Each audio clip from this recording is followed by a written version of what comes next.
Good evening, or good morning, or good afternoon, depending on when you're listening. What a great start to the show. Welcome to the Weekly Football Manager Show. It is the 17th of the 12th, 2015. It is nearly Christmas, and have we got a treat for you.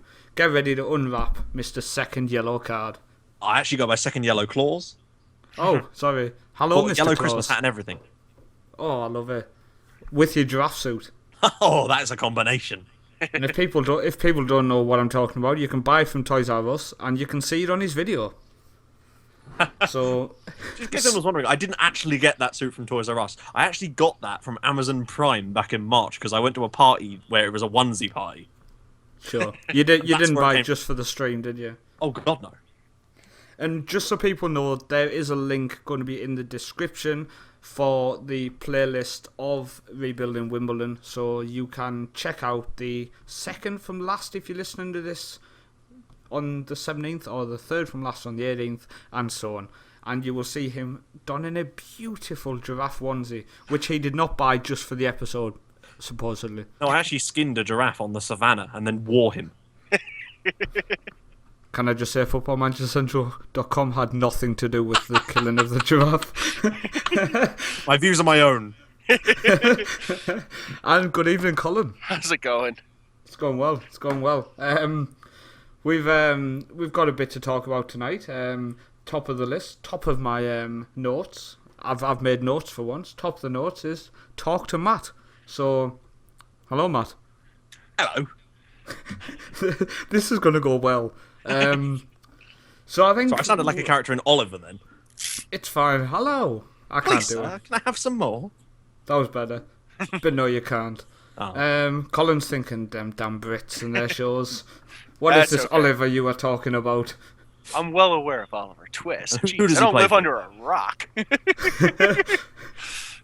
I was forced to read your lousy literature in school. That's So are we. harsh. It wasn't my own personal literature, you know. I know, but I'll blame you anyways, just a general. Hang on, you blame mean you Matt. weren't solely responsible for Midsummer Night's Dream, Paul? No, I have no idea what that is. We read Mice and Men. I got 300 Americans that'll come swim across the ocean for Shakespeare. just to take it out. We've lost years of our lives trying to interpret that thing. Can I just say I love the fact I did Shakespeare at school, and me, the person who grew up in England, didn't. Oh, Really? They forced it Yeah, on no. us. Don't worry, Matt. Obviously, you can tell by the accent you live down south. If you moved up north, or all you have to do is read Of Mice and Men in year 7, 8, What, 9. the gods at mine? We just read it every year, and it was just like, yep, you've passed. Move on. Get in the mine. Don't come back. The mine is shut down. Don't stereotype. So with 3 minutes 30 in, do you want to talk some Football Manager? Oh, is that why we're here? Yeah, go on. Sure. Do you know what? I'm going to start with a shameless plug. I started an offline save, and by offline I mean not on YouTube, because I'm writing about it on the website. And, well, I've tried to do something unique. It's obviously, it won't be unique. Somebody else has probably nailed it a lot better than the crap I've put up. But I've attempted to see if I've got any comedy inside me. So Unleash basically, the comedy. unleash the comedy. At some point, I talk about how I make coffee. I talk about that I was going to do the layout of the story, and like a really nice way, like doing the pictures side by side and stuff. And I basically just explained I couldn't be asked. And yeah, you know that Adele song, Hello? Well, I know you will, because everybody bloody Because you stuck can't in our avoid it. heads. I'm pretty certain they're using it to torture people now. It's unbelievable. Do you know the worst thing? Yesterday, I actually searched for it on my phone and listened to it while I was walking to work. Why? Which was because the night before I started my story, and the first kind of chapter of the story, we can call it maybe, is literally the chorus of the Adele song.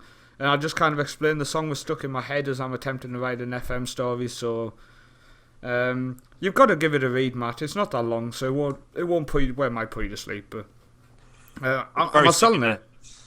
I think I'm selling it. I think people are dying to check it out now. I mean, Colin, you enjoyed it. Yeah, it was entertaining.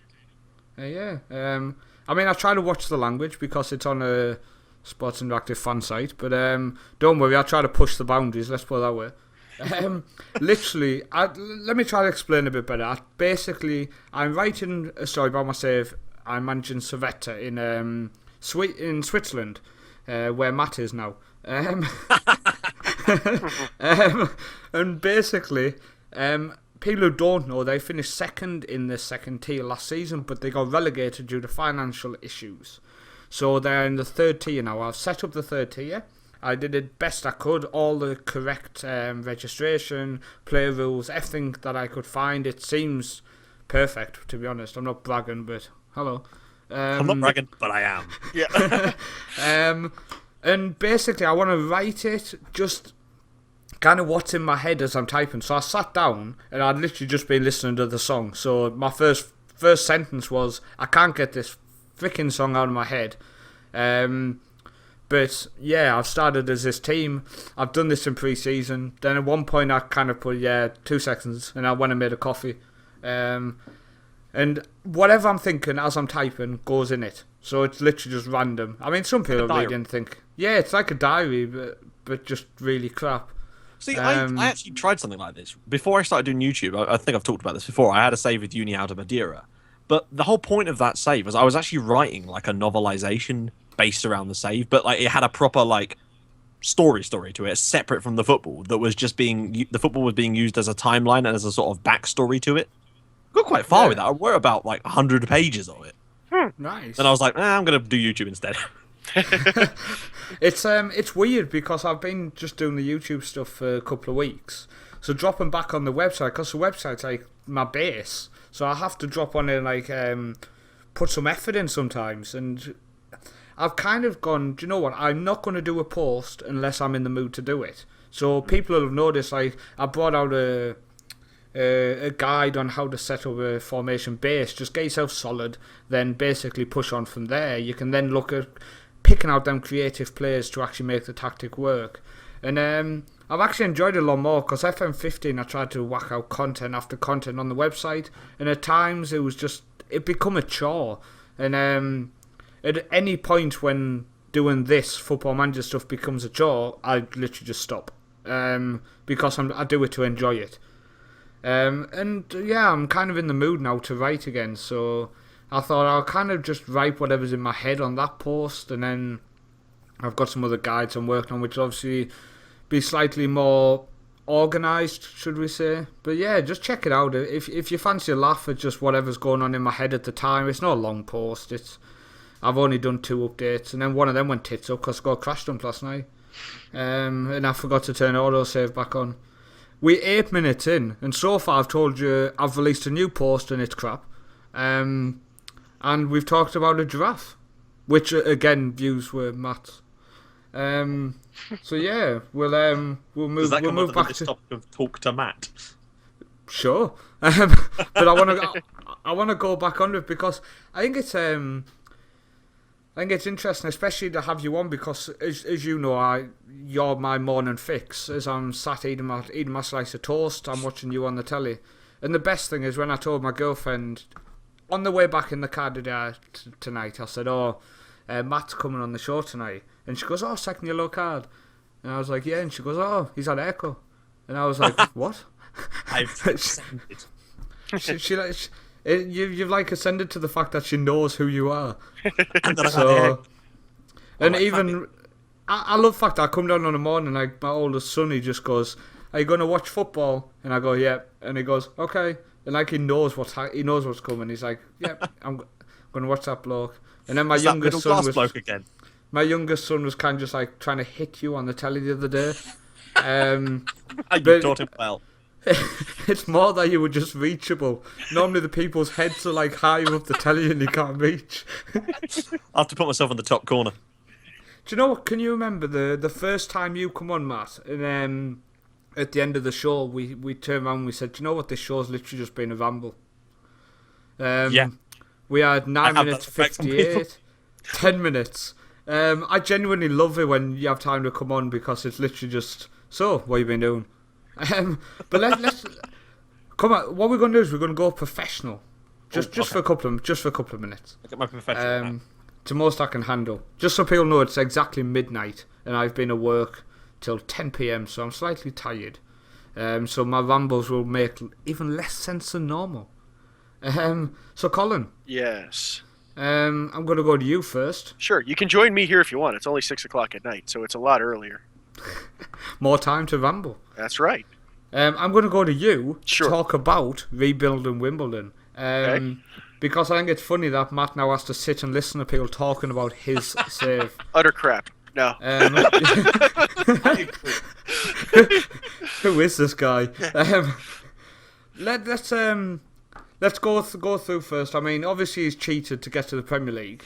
Yeah, you gotta figure.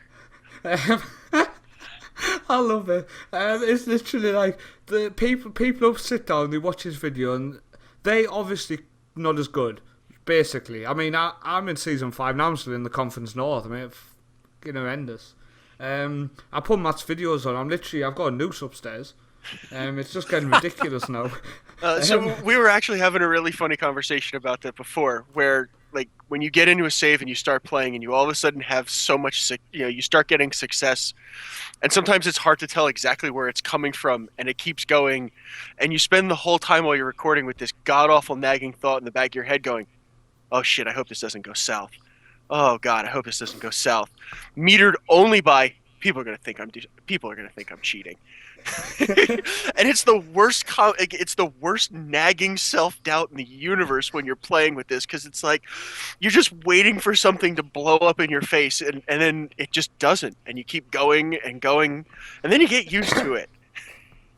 I said I actually mentioned your video, Matt, on one of my uploads, which I think it's coming this weekend, and I talked about your series because I recorded it just after you basically proved everybody wrong by saying, "Look, I haven't cheated." And we know you hadn't cheated anyway, but there's always some knobs who just are basically jealous. Before, like when I showed like when the last time I'd saved, and then the second time when we won the last 6 games of the season, I was like, all right. I deliberately didn't save before that live com because I thought to myself, no, this could come in helpful right now, because now I've got a real obvious chance to prove that I'm not doing anything stupid. Well, not stupid, you know what I mean? Anything underhanded. And so I thought, hang on a minute, if I show the game status screen, it will show exactly how many times I've saved the game. And not only that, but it shows you when the last time was. And it was like over an hour ago or something. Yeah. And it's just... It's frustrating, isn't it? I mean, I'm lucky that I'm so crap that people never accuse me of cheating. And if they did, I would genuinely reply with just, "Hey, taking the piss. If I was cheating, I wouldn't be stuck in this frickin' division for the 5th season." I mean, I'm thinking about sending you my save file. Is that classed as cheating? You can borrow my tactic. Do me a favour, Matt. Get me out of this division. Just randomly, one of my episodes, just you pop up in the corner. Hello. I would love to do that. I would actually do that. Just to see if anyone replies. I'll bring Orinoco with me. Yep, that's alright. It's not cheating if people don't see it. Just say, "Well, everybody's been there the whole time." Yeah, I've just had a haircut and now I look like Matt. Do you know what? I was actually talking to someone the other day. They messaged me on Twitter, and the response has been fantastic. And the support people who gave me, considering how shit I am, the fact people are still sticking by me. It's unbelievable. I mean, in FM15, my biggest mistake was just not sticking the saves out. And I am loving building the youth of this squad. And again, this season, all they want is me to avoid relegation. So I mean, I'm surpassing expectation each year, but I'm just still stuck in the division. But someone said to me the other day, they said, "Oh, I'm really enjoying the save. Do you have any like? Can you give me a clue when you're going to get out the division?" Can I get an ETA on success? I literally just tweeted him back, just saying, "Once I find out, I'll let you know." What was it the other day? I got a comment in my episode that somebody's watching both of ours and took a shot at you when I went up.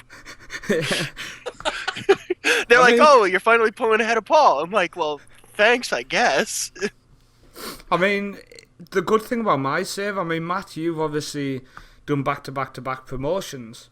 But I mean, the good thing about my save is season 5, episode 1 went live tonight. And you can start from there and you've missed nothing. That's a good So, point. I mean, it's really good for promotion. I can promote tonight and say, Season 5, watch from now and you've missed nothing. Imagine if you did that with a TV show. Missed the first 5 seasons of Game of Thrones? Don't worry, nothing happened. But oh, it's awesome. But going back to rebuilding Wimbledon, I mean, you never saw this coming. God. I It's budgeted for 7 years. Genuinely unbelievable. I mean, it's just like, I mean, Frankham, for example, the fact you were still throwing Fuller out in the championship, He was excellent in the playoff final as well. it's just unbelievable. I mean, obviously I got it ruined by James at the WizKids. I blame Twitter for that, for saying, what you've missed while you were away. Is that what it was? Yeah, no, it's like you can piss off bringing that up again, Twitter, because what I missed was frickin' James tweeting second yellow card saying congratulations on promotion. as I'm walking down the frickin' stairs to click play, and it was just like, oh, damn it. So yeah, Randover. Back to the fact you actually won promotion, which I missed. But yeah, I've loved it. Watched from episode 1, as you know. And I mean, how? How? I don't know. Like, I mean, you saw how bad it was going to begin with. We were struggling against relegation in the League 2, and then I kind of took some of the principles I'd learned with my tactic for Göteborg and what I'd kind of been doing with Wales, and I just kind of applied it more to the players we had, and then that 4-4-2, it just clicked. I don't know what it is about it that works, but it does, and people have tried it and said that it's worked for them pretty damn well. I think there was a guy that won the Premier League with Burnley or something using it, which was quite cool. And I guess, I mean, obviously there's going to be a limit to it, but I think that the limit to it now isn't so much the tactical quality, it's more to do with the players we've got, because there's so many players that are still sort of from at least the League One level that are in our like you know, when you go to the backroom advice and your scouts, or not your scouts, but your coach comes to you and he says, you know, this guy's got increased potential. I got one through at the start of the season. It was like, oh, George Frankham is now showing the potential to be a League One winger. I'm like, oh, brilliant! He's our starting winger in the Premier League. Awesome. Gonna have to talk to him about that. I mean, you've made some decent signings, to be fair, and the fact you got Fabio back on loan, which was nice. Obviously, 20 million. I mean, bit steep. Yeah. You made that. The thing is, I actually tried to. This isn't really much of a spoiler because nothing's happened, but I actually tried to get him again towards the end of the season, which is where I'm at now, and they actually wanted 28 million then.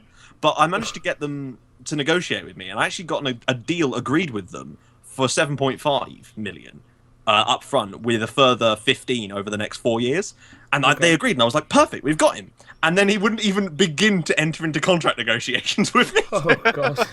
I was like, Fabio, you. Like, what after all I've done for you? After everything we've been through. Exactly.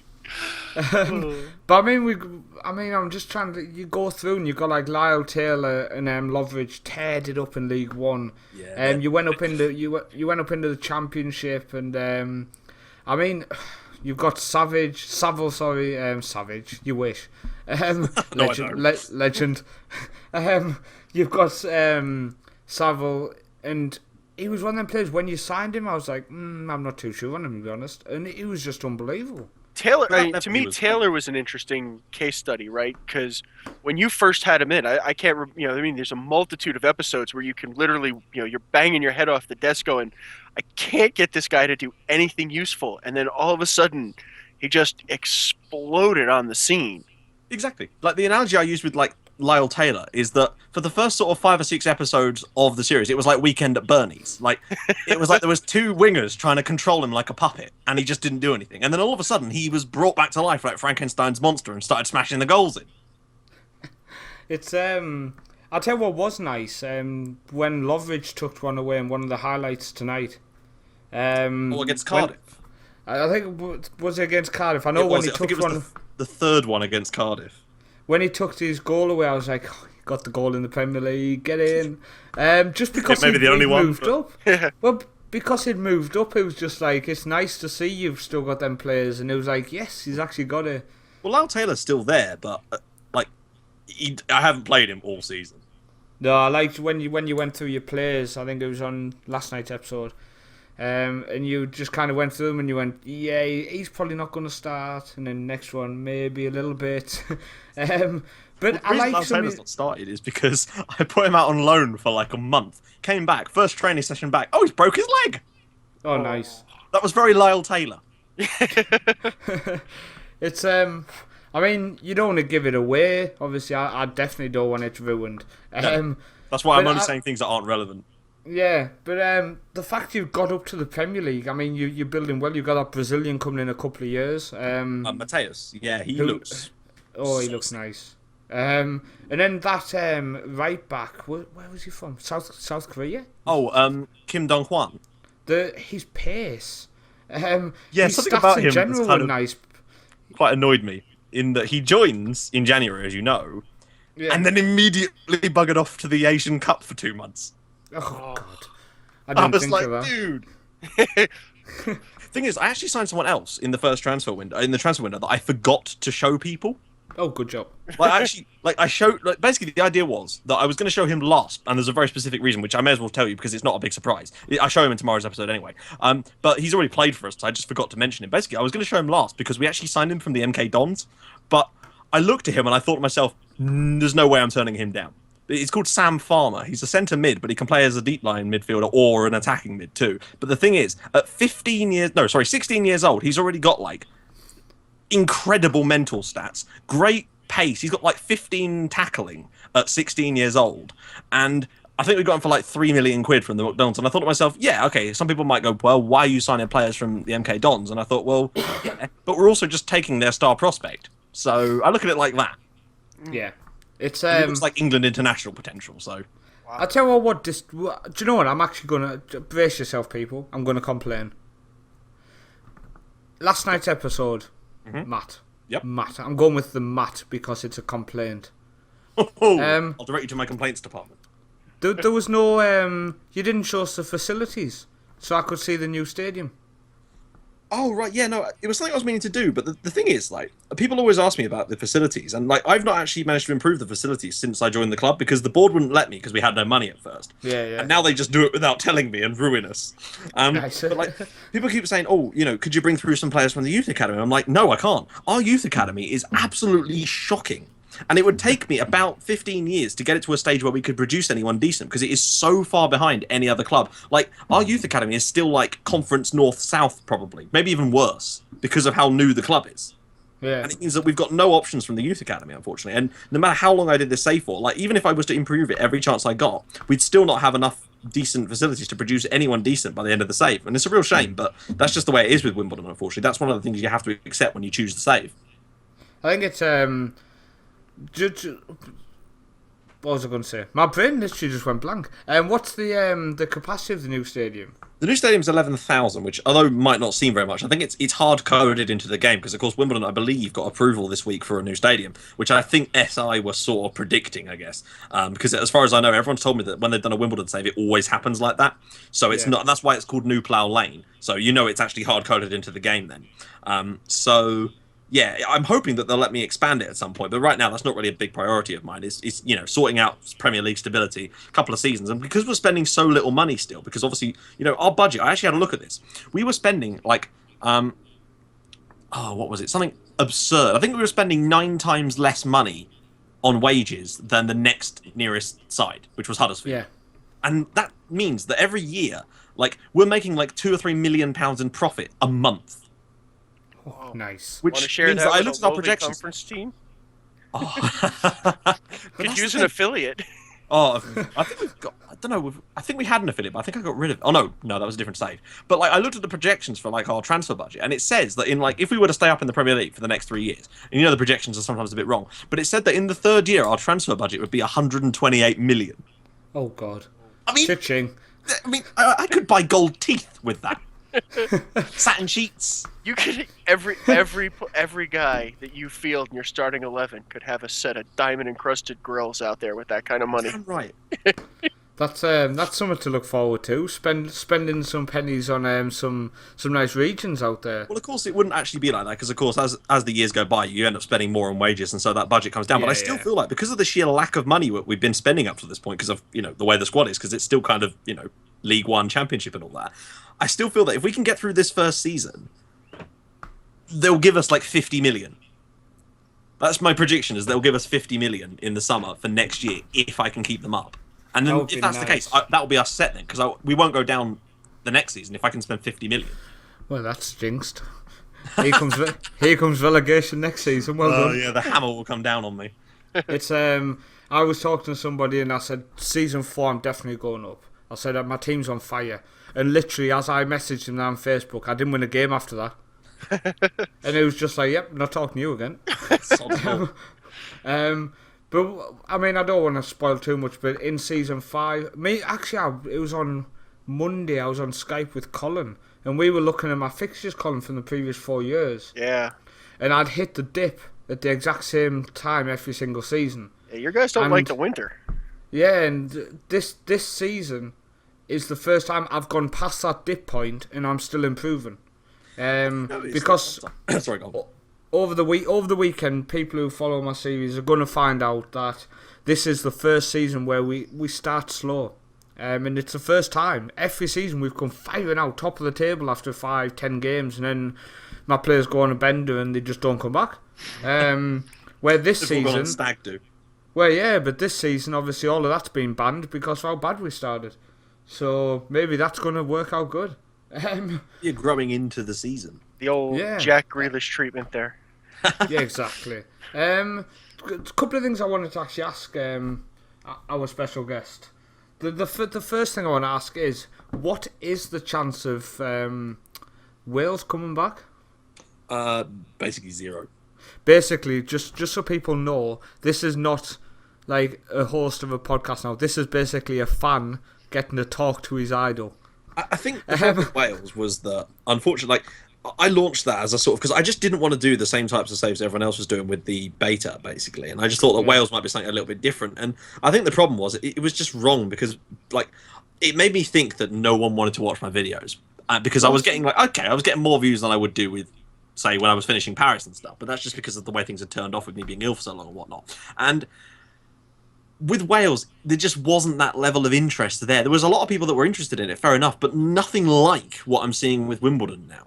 Oh, wow. And I actually thought it went well. I mean, it went well. I enjoyed it. But it got a bit, at times it would take a very long time to do episodes because of how long it would actually take. Sometimes, particularly as the longer you go into a save, the slower it can sometimes get. Yeah. And once we were sort of 10 years into the save, I'd sometimes have to do an episode that was 7 or 8 months. Sometimes there was one I did that was 16 months in one episode. And remember, these were coming out every single day. So that was a long time to just be sitting there, doing very little most of the time. And it got quite tedious recording them. Well, I can't believe you're complaining to your fans. Do you know what? It's a fair point. All right, then I'm going to go on to my next question. Please don't stop Wimbledon when you win the Champions League. Well, I know a few people ask this as well, if I was going to do that kind of thing. But the reason I do it is because I feel like every save needs a stopping point, a point where you can consider it completed. Not because I want to stop it, because I absolutely don't. Because, with Portsmouth, you think about the team we had, I would have loved to have done a couple more seasons with, Mr. Millington banging them in. But the reason I did it is because I feel like once you've hit your peak, the interest will then start to sort of tether off a little bit, and as a result of that, I have to kind of look at what's good for YouTube, and I feel like at that point is when I should really be starting something new, which is why I've already been sort of batting around the ideas that I want to try and sort out for something. That way, it's sort of done ahead of time. I completely understand the answer. I'm literally just thinking of personal gain and stuff. Well, I don't think we'll be completing it anytime soon. As much as we've got to the Premier League way quicker than we did with Portsmouth, I feel like as a result of that, it's going to take me we'll be in the Premier League part more than we were with Portsmouth, because it's going to take me much longer to actually build a squad that's capable of challenging. So the first couple of years in the Premier League are probably just going to be me trying to keep us up, going for that bottom half before I make that jump up, and hopefully once some of those regions that I have signed do start to mature a bit and turn into solid, incredible players. That's the hope anyway. That's when we'll make that jump up and get that European spot and start to get that foot. That's what I'm kind of hoping we can do. And it will still take, I'm still predicting we'll be at least another 8-9 seasons. So I got a question. I'll jump in with Paul. So yeah, sure. So speaking of the great, Norman Millington there, have you formed a bond with any of your Wimbledon players so far that you would see continuing to a new save? I feel like, obviously, because I always get people to like suggest who they want to be the manager. So we ended up with Slavi Danchev for this one, for God's sake, who barely even played for Roma. That was the best thing about that, is people just loved Slavi, even though he barely even played for us. He's almost become, he was a bit like Lyle Taylor, but the thing is, I could never use Lyle because it's real. But I think like Tony Harris could have been that person. What a knob he was. So difficult to work with, and I almost wanted to keep him because of that, because it was character. But it was just made impossible for me to keep him, unfortunately. And he's playing crap for Palace anyway. I don't think he's playing at all. He went out on loan to Wigan, who were in the same division as us last year, and he didn't play a single match. So there's obviously something a bit wrong there, and I think that he just probably had... my guess is that one of his hidden attributes was that he... I don't know, I think it's... I can't remember what it is. There's one of them that makes them an absolute jeb end, and I'm thinking that that is the one that he's probably got like a maxed out stat on that one. But I don't know. I think Colin Murphy, if he keeps going, I feel like he's not developing as much as I'd like. He's still sort of like 2.5 stars, and I feel like if we don't get him to develop quicker, we're going to have to sign someone that's better than him, and then he'll just disappear. So I do worry about that. But I feel like Fabio, if only we could actually sign him, which I don't think we ever will, which is a shame, could potentially be that. But then I also think there's potential for people like... I want to get a good goalkeeper. Backman, in a way, has kind of done that, even though he's not a regen. People really... No, Batman. Exactly. Little things I like love that. it when... Yeah, I love that. And the worst thing is, when you start singing it, I joined in. I think a lot of people I still see it in the comments. Yeah, it's just when like, say, my kids, when my older son turns around on the morning, he literally just goes, Batman. And I'm like, yep. I start singing. I just start randomly singing it when he makes a save. It's sad, but people who followed us for a while know that I follow your videos on them on, so they're used to my nerdiness. What was I going to say? Oh yeah, I wanted to. We spoke a little bit on Twitter, but it's really hard to get conversations across sometimes, just because of the character issue. Sorted out Twitter. Hashtag not happy. What I noticed in FM15, which I don't think they've ever done, is the fact that in the January update, which comes in like March time, they actually update all the Scandinavian and other leagues. So they sort out, do the promotions and relegations, etc. Which I think is a fantastic thing that they actually do now, because they release the game just as the season ends. And it's frustrating. I mean, it's not too bad for you with Gothenburg, by the way, for people who literally have no idea what he's saying every time you pronounce it. I'm pronouncing it the correct way. You are, but that's the issue. Everybody will be like, who? Yeah, so I just can't do it, because, for example, in FM15 I had a fantastic offline save with Unofficial. It's not in Danish second division? No, the Norwegian second division. Oh, right. They're based just near Oslo, just up kind of northwest a little bit. I only know much about them because I actually had a bet on them about a year and a half ago. Well, there's actually pictures on my Facebook of me stood outside their stadium, because last summer when we went on holiday, the agreement was with my girlfriend, as soon as we went to a horse event, on the journey I could stop at some football stadiums. So I actually went to visit the stadium, and they were in the top flight only a couple of years ago, and they've actually just been relegated to the 3rd tier. Oh dear. So straight away I was thinking, FM16, I'm going to have to do that. And there's a club in the 3rd tier who are a massive club in Norway called HamKam. And there's a picture again on Facebook of me at their ground. It's like a 10,000 seaters ground, and beautiful ground, and they are so big for that level. And again, sitting in the 3rd tier, another club people could manage. So I just await for that update, and this is basically the point I'm getting to, is you were talking about the next project. And my first tweet back to you was, because you mentioned Scandinavia, was wait until March if you're going to do that type of thing, because then you've got all the updated teams. Yeah, I guess it just depends on when Wimbledon finishes, because obviously the plan is that obviously once Wimbledon finishes, because I'm only doing one series at the moment, there would be a gap. But what I'm planning to do is I'm hoping that I can produce another sort of mini-series that the moment Wimbledon finishes, I can just launch that and have that already fully recorded and ready to go. That way it will give me time to sort out the new series, because I want to do that Bhutan clan one. What's it? Explain. Basically, I don't know if you remember on Twitter back in the summer, I was doing a save with the Djibouti national team, which I just called Djibouti Duty. Oh, I do remember seeing it. Yeah, and so Colin's like, get in! The same sort of database is available this year, and I really wanted to do one with Bhutan, purely so I could call it the Bhutan Clan. And I want to maybe do like a mini series of that, similar to like kind of what I did with American Samoa back on FM14, and just have that so that once Wimbledon finishes, that series launches, and it's just like a mini, highly edited, like a slightly more snappy edited version of what I currently do, because I'll have much more time to finish it. That will just run. That way it will give me like a week or two to figure out what we're going to do with the new save and get it all set up and work on a like flashy intro thing like I did with Wimbledon. That's the plan with that, but I don't know whether that will take as long as March, because the fact that I'm only doing one series now, it means that when I do double upload weekends, we're kind of getting like 9 episodes a week on those weekends. So obviously it's going to this week. What? Have we got double uploads this weekend? Yeah, I forgot to mention it in the videos this week, so I'm yeah. recording a bit out of whack, but there is double uploads this weekend. Next weekend it will be single because it's Christmas, and I won't be doing a video on Christmas Day of Wimbledon, but I might do an FC Santa Claus video. No, whoa, hang on. What? You are not... Well, hang on, what am I going to wake up to? FC Santa Claus? Yeah, but come on, Wimbledon, hello? I bought a yellow Santa hat. Oh, okay, yep, let's get on. FC Santa Claus, I assume you're managing in Portugal. Finland, oh, do they have there's a team in Portugal called Santa Claus as well. Seriously? Yeah, I'm sure there is. Bear with me, guys, I'm Googling it. I really hope this is the case now. Because I was thinking Andorra at first. No, it's definitely... So you have the one in Finland, yep, FC Santa Claus. I'm sure there was one in Portugal. That might freaking probably just wrong. Well, the one in Finland is up in Rovaniemi, so it's actually in like the Arctic Circle, and they have like Copper 90 did a brilliant video with them about 2 weeks ago, which was fantastic.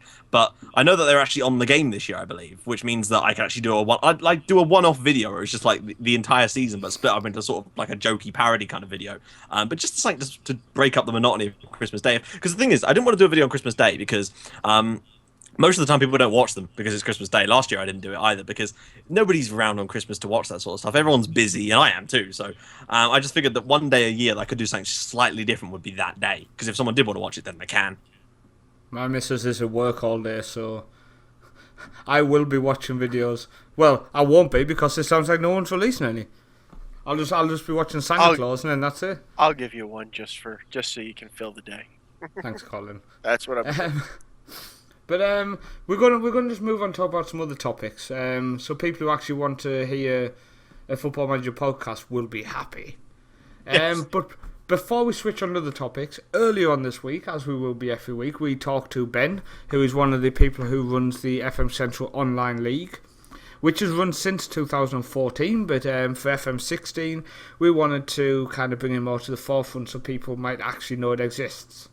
So as I've said before, you can see on our website, if you go on the sliders on the front page, it has all the fixtures and the tables and stuff. Fantastic online league, really in depth, really detailed, and just, yeah. Let's roll the chat I had with Ben earlier. Good evening, welcome back, Ben, for our discussion about week 1 on the online league. Hi, Paul. Yeah, good to go. So it's all started. The first round of fixtures have been done. Do you want to just recap week 1? Yeah, let's start with the green. I suppose it's the best place as any to start. Unfortunately, 2 of the games had to be simmed because a couple of the managers couldn't make their games. But that's, that happens time to time. But the games that were played, we had Real Madrid got a 2-2 draw with Roma. Timmy's Barcelona beat me 2-0, Juventus, unfortunately, and Bayern beat PSG 4-2. In the simmed games, Valencia and Schalke drew 2-2, and Tottenham beat Benfica 3-0. So that means Tottenham are top after week 1, with Bayern and Barcelona also on 3 points, so joint first, I suppose. And then Real Madrid and Valencia on 1 point, and everybody else has got 0 or minuses because of the punishments earlier. But Tottenham top. And then in the red division, we've got no simmed games. Everybody played theirs. Dortmund beat Napoli 3-2. Monaco beat Liverpool 3-1. Arsenal beat Boca 3-0, which was the tip we made last week. So that was a good one to watch. Chelsea won, Manchester United 2. And Man City beat Atletico Madrid 2-1. And all of that means Monaco are top. Dortmund in second on goal difference. And then Manchester United in third, and everyone else is on 0 or minuses. Fantastic. What about player wise on from week 1? Has any players come out firing? We had Theo Walcott did well for Arsenal. That was one that stuck out with me. And is it Mamadou? Mamadou Sakho? Yeah. Is that how you say it? Mamadou. Yeah, he got a couple of goals, which is must be some sort of corner routine that the manager's worked on there. Who else have we got? Arjen Robben had a good week. He got a hat-trick.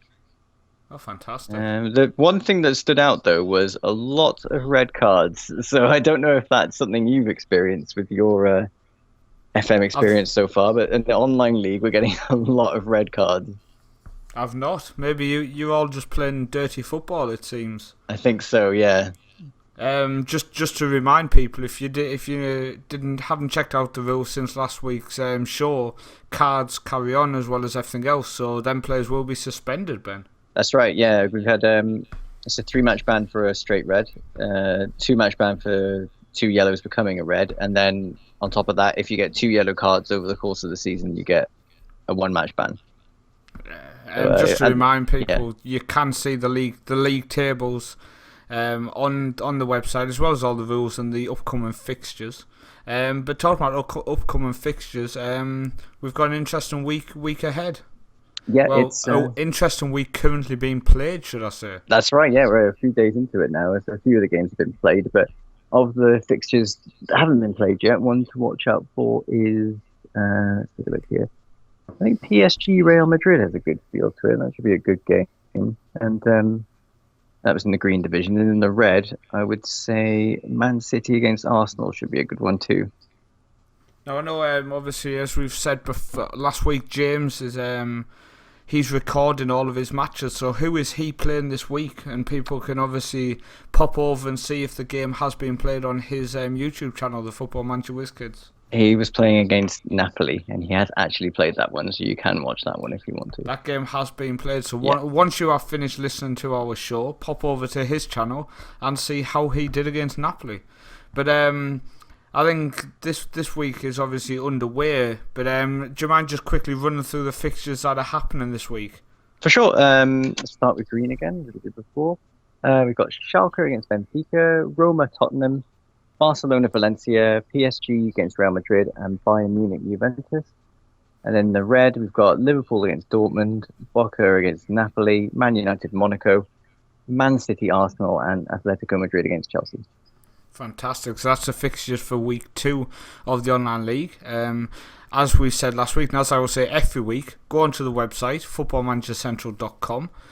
You will see along the top there are 3 sliders, which then rotate to another 3 sliders.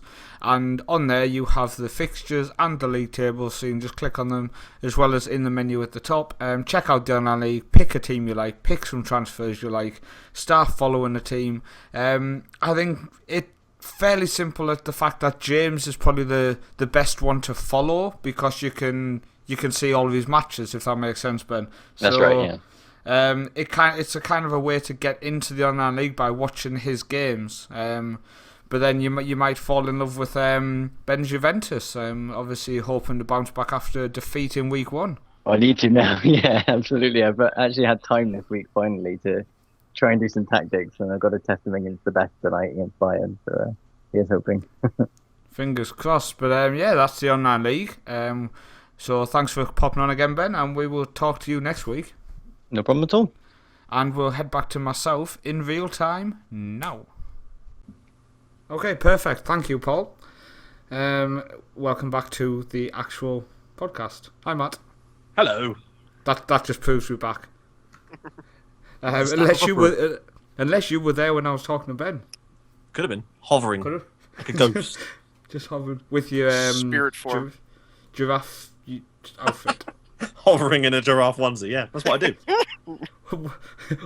What's the next animal that's getting... Just in case you wanted to know what Matt's spirit animal was. No, my spirit animal is pizza. Ah. Pizza. Do you know what? We're going to go on to such a serious topic after such a funny show. I hope he'll have enjoyed the show. The fact that when Matt comes on, it's kind of just a thing where it literally just goes into just a chat, and I think it comes across well. I think people enjoy it. Or people are like, "Can you shut that bloke up?" Yeah, and if you don't enjoy it, it's already been recorded, so there's nothing you can do about it. Just hang up, stop listening. Done. Or tweet abuse at me. Yeah, tweet abuse at FM_Yank. Thanks. Sorry, Colin. I'm just going to be forwarding them to you all night long. What Colin? I was waiting for Colin to go, don't forget to hit the follow. You can abuse me, but make sure you follow. That's right. I might as well get something out of the affair, I guess. Someone messaged me earlier on this week on Twitter. It was a tweet. You can see it if you go through my record. You wouldn't want to, but if you can, it's there. And they asked us to discuss I think it's asking our own personal opinions, if the FM community is becoming too commercialised. I thought it was an interesting question. I didn't really get the details behind on why the question was put across. But I wanted to go into it. For starters, I make some money on Football Manager. Well, actually I don't. I lose money each month. But technically I make some money, but then I spend it. So I spend about, for example, £30 a month, if we're talking English money, on Football Manager Central, and then some months it's more if I've got to pay for domains and stuff. And I'm always happy to reveal that. People have asked me in the past, do you spend money on your stuff? Yes. I have a website, I have YouTube, I have the Twitter, I have the other stuff. I have other stuff, I just don't know what it is. Brilliant. You're paying for it, though. Yeah. I am. I know it costs money. I am FM Central. Oh, what do you have? Don't remember. Check it out. Oh, by the way, we are about 5 members away from 5,000 on Facebook, by the way. Hit us a follow. FM space Central. Shameless plug. But yeah, so I have adverts on the website. I purposely took them right in the bottom right-hand corner, so they are not in your view. There are some websites which have them along the top. Personal choice. Personally, I wouldn't do that. But again, it's personal choice. If you either like it or you don't. I have adverts on YouTube, which so does Matt. Colin, I assume because you run them through my... Yeah, I have them on there. Yeah, well, not mine, it's ours. Our channel, we have adverts on there. Matt, you have adverts before your episodes. Mm-hmm. So, in terms of that side of commercialising the FM community, I think it's justified because I make less on the adverts than I spend a month. And I'm not complaining. This isn't me complaining, I'm spending money on the stuff. I spend it because one is some software to make my images, to make my video editing, to make the website images editing better. So you need to pay for that at the end of the day, which Matt, you do the same. You have to pay for it to have better quality. Exactly. Like investments in things like cameras and stuff is not cheap. Yeah, exactly.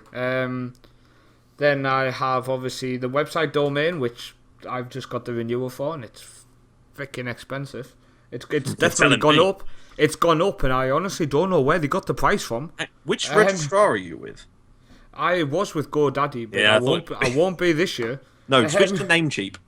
Well, I'm actually switching to a Norwegian company. I've already got it in the process. That's probably before anyone wants to jump in and steal the domain. I always use Namecheap. That's some terrible experiences with GoDaddy.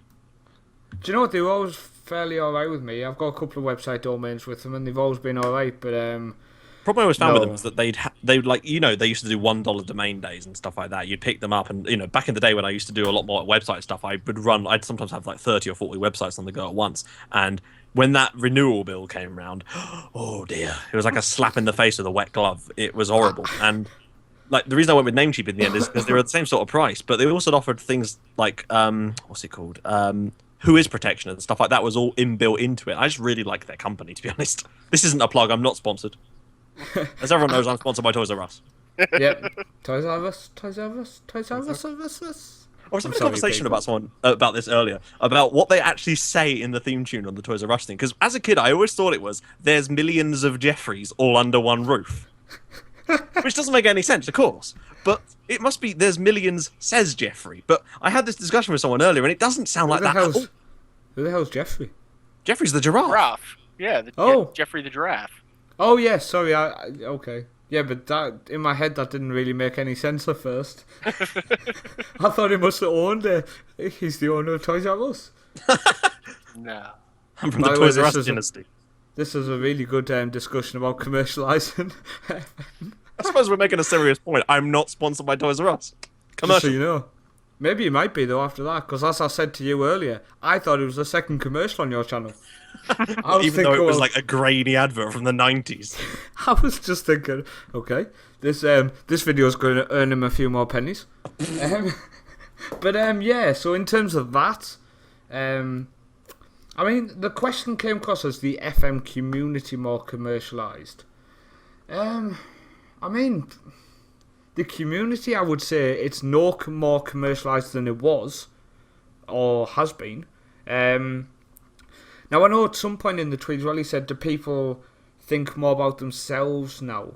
I mean, I guess the one comment I would make, I think the difference that I think between the start of FM15 and FM16 is the content producers in the community are more professional looking than they were at FM15. I did get a haircut. Yeah, well, you know. Yeah, exactly. And he wore a giraffe suit, he wore a popper suit. But I mean, be a professional. But if you think, if you think about it, right, if you start sorting through a lot of the content providers and you look at like, you know, video quality, editing, and then even if you go into the writing side of it, yeah, I think generally speaking, to me at least, things look, they're more polished. I think things look more professional, more polished, more evolved. The caliber of what's being discussed and looked at and examined. I mean, if you look at a lot at FM15. To me, you know, a lot of it was, okay, like I got a bunch of guys, here's a bunch of stats, we're going to go play a game, and we either win or we don't. Whereas now in 16, it's deeper, right? There's a lot more discussion on, you know, here's how I'm setting the teams up tactically, here's how I went and got players that fit, this is why these players fit what I'm doing tactically, or, you know, you get into the guys, you know, the Guidos and Cleons and those guys of the world who are sitting out there going, okay, you know, here's how I do great youth development, is exactly how I look and work and figure these things out, or here's how I set up, you know, these wild tactics and what I look for in them and how, you know, what kinds of things are in there. So I think, to me, that's evolved a lot in the community. You know, the knowledge and the professional and the polish has evolved quite a bit. I'm not necessarily sure it's more commercial. I don't think anybody's making giant bank off of doing this, but and if they are, please feel free to send your secrets to @FM_Yank, and I'll be more than happy to take them. And smash the follow button while you're at it. And abuse. Don't forget Don't forget to just literally end it with no bed. If you give me the secrets, you can call me whatever you want.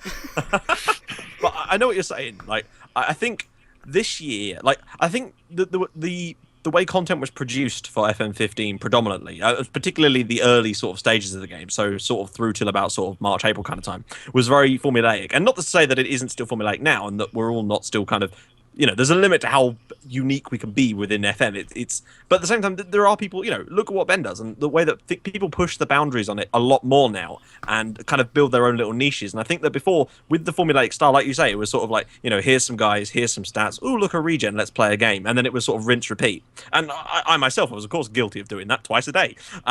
But like, I think now there's sort of two branches are sort of appearing. So there's the side of that where there's like that, but people are implanting a lot more intelligent discussion, like almost if Cleon had a YouTube channel, except of course if Cleon had a YouTube channel, it'd be far more informative than anything I could do. But I've tried to sort of put more Prozone stuff in, and more statistical talk, and more stuff that like maybe could help someone get better at the game, even though I don't think I'm any good at it. But you know what I mean. And then at the same time, there's the sort of more comedic side of things, where, you know, instead of just being about what I just said, people would make up the story side of things, and the more humorous side of things, and the jump cuts and the fun edits, the things that make people really just sort of want to watch it for pure enjoyment of the video rather than just the FM side of things. And I think that's great. That's what the community needs, and I think that's what helps it grow. And I think that's why it has grown. There's slightly more established people, potentially. Like, the actual base is slightly bigger now. There are more YouTubers, there are more bloggers than ever before, and that's a great thing. Definitely. I mean, good pitch. Can I just say, by the way, the in terms of comedy, just a shameless plug. Check out my post on the website. It will make you laugh, even if you laugh at how bad it is. Yeah. Just there's a comment box at the bottom. I have to check every comment before it goes live on the website, but I still read the abuse. So if you want to chuck it in there, don't worry. I already get them each day, so one more's not going to matter. I have a whole folder for them. I love them. I love them. It's quite entertaining, actually, in a weird sort of... They keep coming back. They keep coming. Someone messaged me the other day. I watch all your videos. I don't like them. Sorry about that. I shouldn't have been so blunt. Maybe stop watching. Makes no sense. I hated this show. He sent a message about 45 minutes into it. Show finished after 46. It's like... I got a comment earlier today that was. I didn't actually see it on the video itself, but I got the YouTube email. And all it said was literally this: "You're a shit bloke." I enjoyed that one tremendously. I mean, I've said it before on Twitter, and I posted. Someone actually asked why I removed the likes and dislikes visibility on the videos. They're back on now. And someone said, "Why did you remove them?" And I tried to explain it, and basically what I wanted to say, and what I should have actually just typed in the comment was, these people are sat in their bedroom knocking it themselves off over clicking a dislike button. I genuinely thought, do you know what would be funny? If they press that dislike button and they can't see it. No fulfillment. No fulfillment. And do you know the thing? Since I turned it off, I've only had one dislike on the last 5 videos. And it's like, okay, I'll turn it back on. They'll be back. They'll be back. The loot will be ready. The lot. I've looked at my analytics. You can see, like, I know for a fact that there's one person or bot or whatever that every sort of 7 or 8 days they'll come in and just like dislike everything that's been happened on the channel in that period, because I always get a big spike in it. So I always know they're going to come back, because I know what country they're from, because it appears like I have a massively disproportionate amount of dislikes from Portugal, and that sucks because I know I have a lot of Portuguese subs that I really get on with and talk to all the time, and it's just this one person that has disliked like 400 of my videos. It's hilarious. I mean, I assume it's personal hate, because for quite a lot of it, Colin's videos went unscathed. Honestly, if they're listening now, I mean, we're 51 minutes in, so they might have hung up and abused by now. But if they're still listening, just carry on. Genuinely, you keep giving me a view, and if you've seen my view count, I need it. So keep coming back. I admire anyone's commitment, regardless of what that cause is. So if that cause is, charity, brilliant. If that cause is to disliking someone's videos on YouTube, then fantastic. Because if you can apply yourself with that level of commitment to something like that, then hey, you could go far in life, or you could continue jacking off to a dislike button. But swings and roundabouts and all that. It's amusing. I mean, I don't know what they think it's gonna achieve. I think they think I'm sat there head in hand, just having a breakdown. But in all fairness, I finished recording, go to bed. My missus is normally there, so yeah, I'll probably have a better life than that. Exactly. I feel like when you first start, that first dislike, when you get that first dislike, it's like your world has caved in.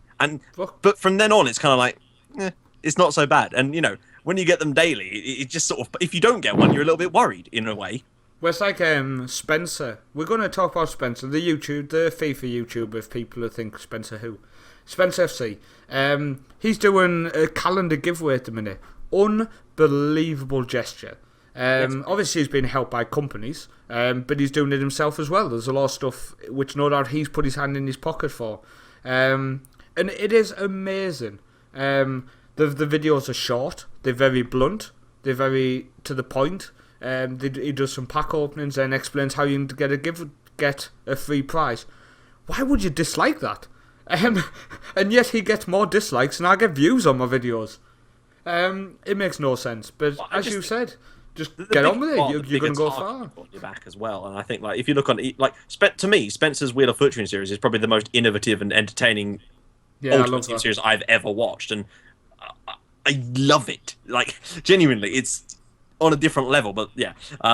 What I mean is, but he still gets, assuming thousands of dislikes on it. And I think thousands of people are going, this is just not for me. And I just... Exactly.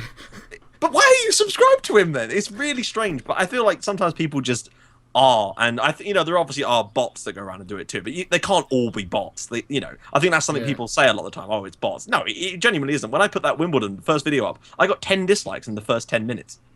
Nailed it. But the thing is, there's a few people that just thought, oh, he's doing Wimbledon, dislike. And that's fine, I don't need them to watch. But that's my point. Like, since then, it's got like 6 more, but I don't really care, Yeah. It dwarfs the numbers. When you look at the number, I think my channel in total has got about 600 dislikes on it, which is like, it's reasonable, frankly. I'll take that. That's about less than 1 per video. I'll take it. Although, I don't know how that works. I don't know. Good. Because I get like 3 or 4 on every video now, but it'll catch up. Yeah. Still a spike coming on. Yes, a spike. Well, but I mean, I genuinely, and again, I mean, I know people say on Twitter, you really shouldn't talk about this, don't give them the airtime. No, I genuinely think, like on this show now, there's no harm in talking about it, I don't think. Talking about it now, jest is sort of fine, but I feel like when you sort of make a big deal about it on, like, if you were to go onto Twitter, when you say a video I put out got a load of dislikes, if I was to then go onto Twitter and be like, oh my god, why is everybody disliking my video? I feel like that is just going to kind of give them exactly what they want, perhaps not in that exact voice, but you get my point. You really should do it in that voice. Like, oh my god. I think, though, in that sense, yes, because then I personally would reply to them saying, look, don't let it get to you. Just laugh about it. At the end of the day, it's amusing. I always say to the lads in our admin chat for FM Central, I always comment and say, hey, there's 5 views. Thanks for watching. See you tomorrow. And it's just like, they keep coming back, so bloody hell. They either love me. That bad. Well, exactly. I mean, it's amazing that someone hates me so much they can't keep away. It is precisely brilliant. It's commitment. I've had 567. I just loaded up my analytics to check this. 567 dislikes. Nailed it. I love that you went and checked. Yeah, how many of them are from subscribers? Because 100% of mine last week were from subscribers. So they hate me so much they actually sub.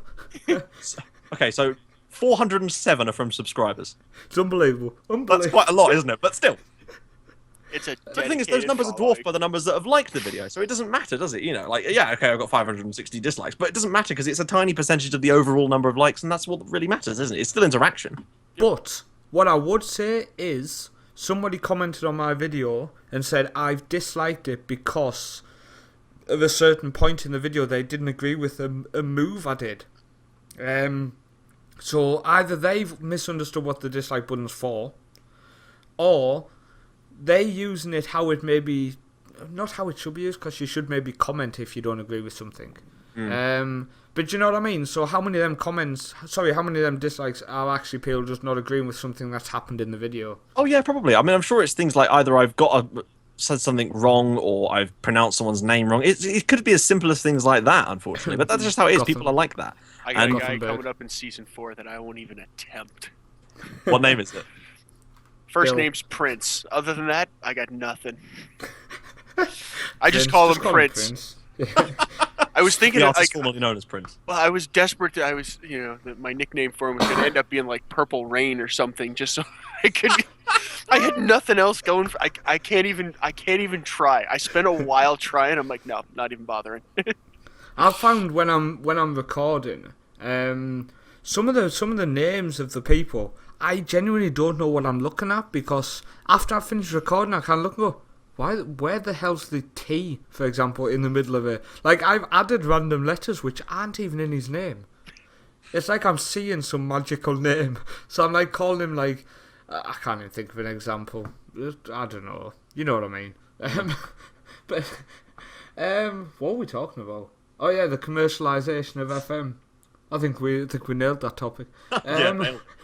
But the other part of it I did want to bring up, because at the end of the day, he's gone to the time and effort to ask us to talk about this. So I did want to bring it up. And again, I want to thank him for wanting us to talk about something. If people do want us to bring topics up, always just drop them to us. Always happy to do it. The Football Manager side of things. Now, I wanted to start this by reminding people that me personally and the website are a fan affiliate of Football Manager, a Sports Interactive fan site. But at no point will I ever bend over and say things which I don't agree with. And I've always said that. I've tweeted or spoke to Football Manager. And if I don't agree with something, I'll say it. And the talking about commercialised, the way Football Manager have been tweeting and advertising stuff this year, they are genuinely becoming more commercialised in terms of they are very interested in the bigger people supporting them and promoting them. And I think it's becoming apparent with the likes of the 442 promotion and some other, what's that stat site called? Squawker. Them getting a lot of promotion for... Now, don't get me wrong, before people think it, they can get promoted, they should be promoted because some of the content they actually promoting is fantastic. But people in the FM community are already doing that exact content, and that has not been promoted.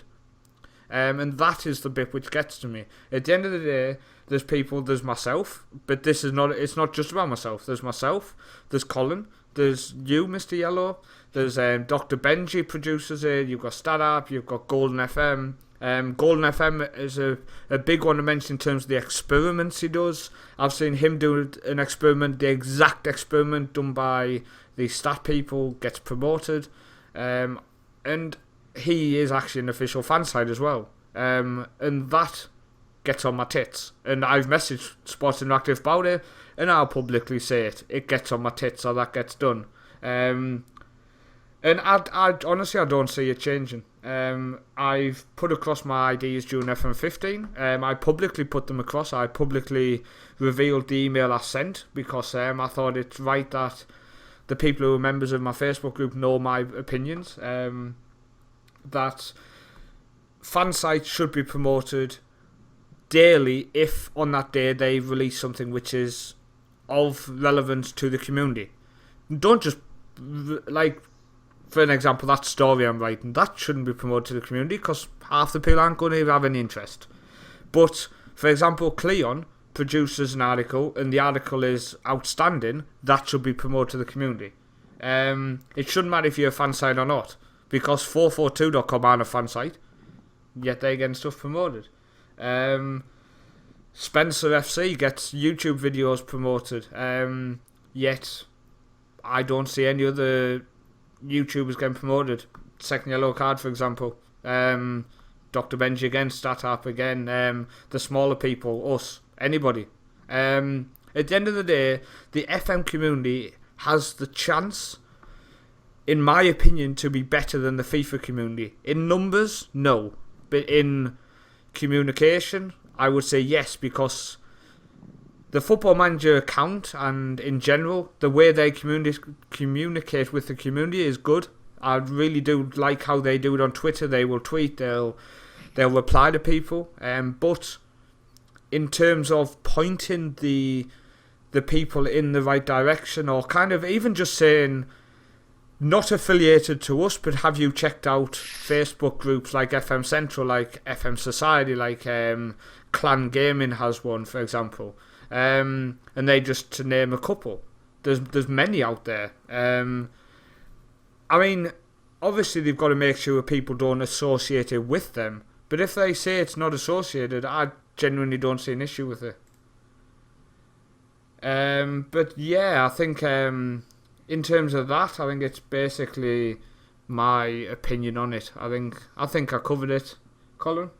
Yeah, no, I think that's a pretty fair assessment. But like I said, I think the community's grown a long way. It's gotten a lot better. The content is getting a lot better. The analysis, the thinking, the understanding and depth of the game has gotten a lot better. And I think, the more people can be exposed to that in the community, I think it only just gets better. That's exactly my point. I mean, people always go on about, like, one of the comments the person asked me to discuss is, do people only think about themselves at the minute? I would say no, because as soon as I tweet something, other people retweet it. I always say to people, look, if you tweet me, if I see it, there are times where I'm at work, someone will tag me in something, I'll glance at it, and I genuinely just forget to retweet it when I get a spare minute. But people message me on Facebook, they'll post in the Facebook group, they post on Twitter. If I see it, I'll retweet it or I'll promote it. Quite often I copy links off Twitter and actually post them in our Facebook group, because obviously we've got 2,500 on Twitter, 5,000 on Facebook. So you want to kind of give people as much scope as you can to get that post, which I think is good, noticed. And I just think, in general, really do think Football Manager do a good job, but they could do a better job. And don't get me wrong, I genuinely think they know this, but I just think they kind of stuck on how to move forward in terms of promotion. So, I mean, if they want to talk ideas, me and no doubt many people in the community are happy to discuss it. But for now, we've just got to kind of go with the flow, Mr. Yellow. Indeed. Do you know, we're going to end on what I think has to happen with yourself. A question of the day. Oh. So I'll leave that to you. Oh, you want a question of the day, right? Let me Yeah, I want you to give me one. Right, yeah, okay, let's see. I want to feel special.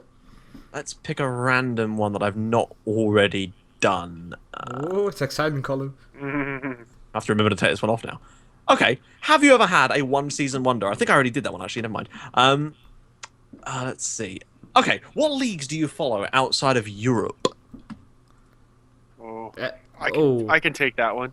It's a real Colin. tough one, because I don't... The answer to me is none. And that's not because I consider myself a footballing Luddite. It's just that it's hard to follow more than... Like, I follow the Premier League, obviously. I follow the Championship because my damn team's in it. But I try to follow things like Germany, and I do try to keep an eye on other countries. Like, I keep an eye on Serbia just because of the Red Star save, and obviously Red Star are smashing it this year. I think they're 22 points clear at the moment. And I keep an eye on Sweden, but that's all European stuff. And the reason I don't follow any other leagues, I suppose you could say the MLS, but I don't really say I would follow it. I've looked at it occasionally and gone, oh, that's who's winning. I don't really consider that to me as following. I don't know. Yeah, I mean, Colin, so for what me, leagues I do you mean, yeah. follow? So I obviously follow MLS pretty intently because that's my home league. And the other one, I follow Liga MX, so the Mexican league, pretty intently. That's a pretty exciting league. So if you're looking for something that's a high caliber, that's a very different aspect. I periodically peek at some of like the Caribbean and Central American leagues, mostly because that's my region. That's that's where stuff is coming out of. For our World Cup qualifying and things like that. I did a little bit in FM15 on a series, and there's some teams in like Costa Rica that I follow a little bit, like Saprissa and some of that, who are funneling guys. So, but Joel Cameron in Arsenal is a former Saprissa guy. So I follow those guys, but that's more because that's the region I'm in. So that's where more of my vested interest is in. I mean, I do follow Europe, the big stuff in Europe as well, but that's what I follow outside of Europe. Well, my answer's going to sound well crap now. Thanks, Colin. You're welcome. Yeah, so I follow the MLS outside of Europe just because Colin makes me. And that's it. Mainly because I find South American League football when I watch it. I've explained this before, and actually on Beyond the Touchline, our football podcast. I'm a bit of a posh snob when it comes to watching football, and if the camera quality is crap, I don't watch it. And I'm going to use as I always say, La Liga. If you watch a game, for example, let's go random, a Getafe versus Levante. The pitch is crap, the stadium's crap, and to make it worse, the camera angle and camera quality appears crap as well. And it frustrates me. And I think it's because you kind of become snobbish with the amazing quality of TV coverage. So when you watch some of the leagues, like you watch an Argentine game, and just I can't even explain it. But when you watch it, and you just think, do you know what, it seems such a poor quality. We're spoiled. Yeah, I think I've just been spoiled, haven't I? I'm sorry, Mr. Yellow. Well, we kind of are in a way. Like we get to watch, and I'm not going to use the old sort of a cliched trope of best league in the world and all that. I think that's very subjective, but it is an exciting league to watch. It's fun to watch, and I think that the fact that we get to watch that week in, week out kind of means that sometimes it is difficult to adjust. But I don't know. I still think there is charm in other leagues that is not purely based on the actual quality of the play, sometimes sentimentality and the sort of support that you get. I think, watching a game in England is fantastic, but I think one of the things we do lack is, I know that people will claim that our atmosphere is great and all that, but when you look at a team in, say, Germany, or even in like the German third division with teams like Dresden and that, the atmosphere they've got, or obviously St. Pauli, their atmospheres far and away dwarf anything we've got. And obviously that isn't entirely our fault because of the way that their stadiums are designed and the rules they have regarding the crowd and that. But the atmospheres in those games look so intense and electric, and it just doesn't look like anything we have in this country. I think Crystal Palace's Homestead stand is the closest that we've kind of got to that. No, don't get me started with them crazy ultras. Um, but yeah, that's the end of the show. It's gone on slightly longer than normal, so I hope people enjoy it. Thank you for joining us, Mr. Matt. No problem. Colin, as always. Always glad to be here. Fantastic, that's good, because you got to come back again, so I'm glad you said that. Thank God. So I will play you out with some beautiful soothing music, and we will see you Monday for Beyond the Touchline, or Thursday as always, or Friday now, because it's gone on that long, it's going to be uploaded a bit late. So see you again.